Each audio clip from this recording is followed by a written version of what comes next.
नमस्कार दोस्तों, मैं हूं जिग्नेश परमार और आप देख रहे हैं निवेश ज्ञान। तो आज इस वीडियो में हम एनएफओ रिव्यू करने वाले हैं।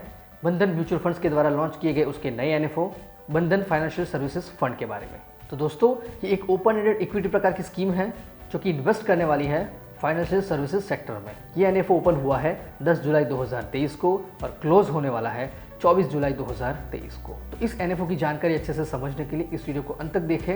अगर अभी तक चैनल सब्सक्राइब नहीं किए हैं तो जल्द से चैनल को सब्सक्राइब करें। तो इस एनएफओ का बेंचमार्क इंडेक्स है Nifty financial services total return index. तो सबसे पहले हमें थोड़ी जानकारी लेनी चाहिए निफ्टी फाइनेंशियल सर्विसेज इंडेक्स के बारे में। तो इस इंडेक्स में नेशनल स्टॉक एक्सचेंज में लिस्टेड ऐसे 20 स्टॉक इंक्लूड होते हैं जो कि फाइनेंशियल सेक्टर से जुड़े होते हैं, जैसे कि बैंक्स के stocks, financial institution, insurance company, housing finance, NBFCs.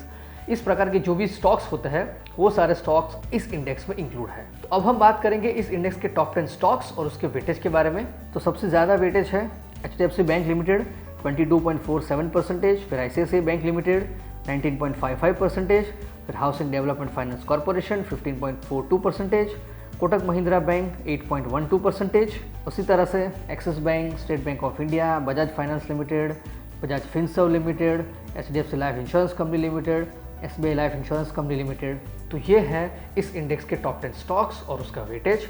इसी प्रकार के करीब 20 स्टॉक्स होते हैं इस इंडेक्स में और इसी के अंदर इन्वेस्टमेंट होने वाला है इस स्कीम के अंदर। तो बात करेंगे इस इंडेक्स के परफॉर्मेंस के बारे में।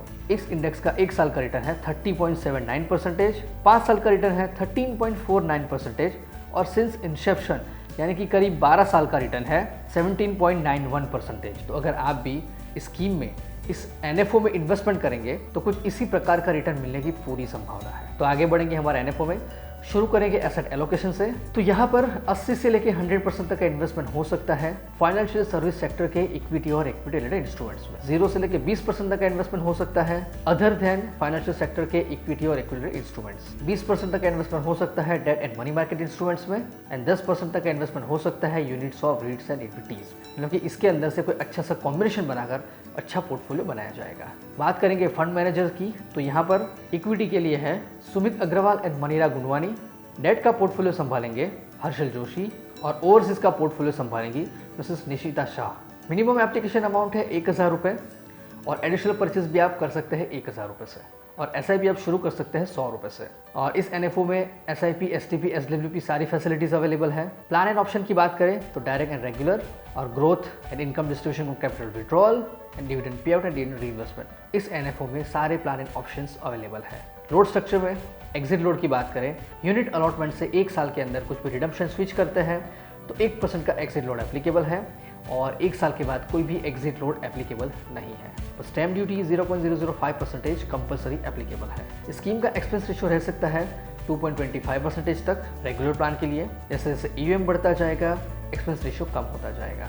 स्कीम का रिस्क है वेरी हाई, तो आपको लंबे समय के लिए ही स्कीम के अंदर इन्वेस्टमेंट करना चाहिए। स्कीम के अंदर कोई भी लॉक इन पीरियड एप्लीकेबल नहीं है और अगर आप इस एनएफओ में इन्वेस्टमेंट करना चाहते हैं तो आपके पास 2 तरीके हैं। पहला, इस एएमसी की वेबसाइट और एप्लीकेशन के जरिए आप डायरेक्टली इस एनएफओ में इन्वेस्टमेंट कर सकते हैं और दूसरा, कोई भी AMFI certified mutual fund distributor की हेल्प से आप रेगुलर प्लान में इस एनएफओ में इन्वेस्टमेंट कर सकते हैं। लेकिन इस एनएफओ में इन्वेस्टमेंट करने से पहले एक बार अपने पर्सनल फाइनेंशियल एडवाइजर की एडवाइस ज़रूर लें ताकि आपको पता चले कि ये स्कीम, ये एनएफओ आपके पोर्टफोलियो के लिए सूटेबल है या नहीं। तो दोस्तों, अगर आपको ये वीडियो पसंद आया है तो इसे लाइक करें, कमेंट करें और शेयर करना बिल्कुल ना भूलें। और अगर अभी तक आपने चैनल सब्सक्राइब नहीं की है तो जल्द से जल्द चैनल सब्सक्राइब करें ताकि ऐसी और भी जानकारी आपको जल्द से जल्द मिल सके।